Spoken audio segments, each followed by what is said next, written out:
pa diskutim të vriten shumica e pjesëtarëve të familjes, është një vend që e mbart me vete gjatë gjithë jetës tënde. Kështu ka jetuar gjyshja ime dhe gjithmonë e kemi traditë të vim dhe të bëjmë të pelegrinazh për të përkujtuar ato që lanë aty dhe që nuk mundet t'i qajnë dot, sepse nuk kanë një varr ku mund t'i qajnë. Pa diskutim edhe ata që gjatë rrugës për në Shqipëri dhe gjatë rrugës kur kërkonin shpëtimin për shkak të urisë, për shkak të varfërisë, për shkak të kushteve shumë të këqija, humbën jetën dhe disa prej tyre pa diskutim edhe në Qafbot edhe në pjesën e Konispolit ku u vendosën fillimisht. Ky është pelegrinazhi që bëhet çdo vit. Pa diskutim ka dhe aktivitete tjera, ashtu sikurse ka pasur aktivitete edhe në Tiranë. Ditën e djeshme për shembull janë mbledhur disa historianë të cilët me gjuhën e fakteve, dokumentacionit kanë treguar për historinë e Çamrisë dhe për këtë 81 vjetor të masakrave edhe të gjenocidit. Ajo që e bën interesante gjithmonë 27 qershorin për mua është takimi me dëshmitarët, sepse sado libra dhe dokumentet ne mund t'i lexojmë për gjatë gjithë vitit, ajo që ndodh këtu është tërësisht e prekshme përtej Tiranës zyrtare apo institucioneve në mënyrën e tyre se si mund t'i ndërmarrin disa hapa. Kur vjen këtu dhe takon një 95 vjeçar ose një 97 vjeçar që ka ardhur nga lufta, si thua, 13 ose 14 vjeç, dhe ai të tregon historinë e tij, është pa diskutim një emocion tërësisht ndryshe. Ashtu sikurse besoj që edhe vlerë, pa diskutim, ka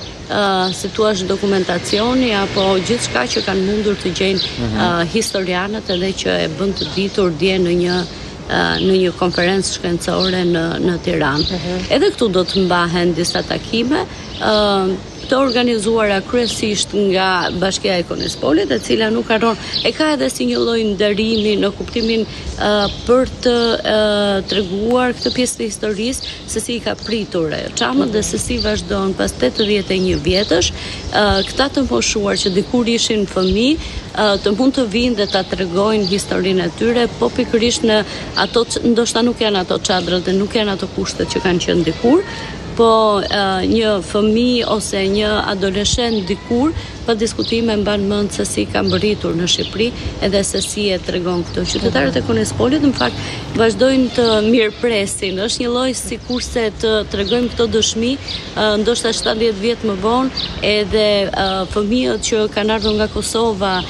drejt Kukësit për të bërë një lloj pelegrinazhi ose në kërkim të shpëtimit nga luftra dhe nga konflikti, në këtë rast nga masakrat, të mund të tregojnë historitë e tyre. Dhe ne kemi parë histori të tilla në media shpesh, ku fotografi të shqiptarëve të Kosovës që vinin në atë kohë ishin shumë të vegjël dhe tashmë janë të rritur që mund të dëshmojnë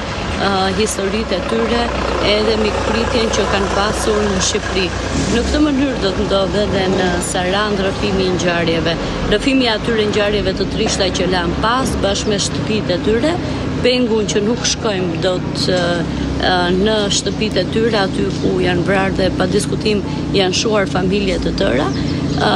por edhe këtë pelegrinazh pa diskutim në varrezat e Klogjërit. Unë e thash në përvojën time, unë kam emrat e 3 dhe 4 viktimave aty, po ndërkohë kam më shumë se 7 apo 8 viktima të lëna në Paramthti, të cilat janë si thua trupa të pajet dhe shpirtra që nuk janë qarë asnjëherë sepse nuk kanë një varr dhe ne nuk kemi ku t'i nderojmë. Dhe në këtë kuptim i vetmi nderim që ne mund t'i bëjmë është pikërisht aty në varrezat e Klogjërit. Pa diskutim emrat e të cilëve nuk janë të gjithë aty.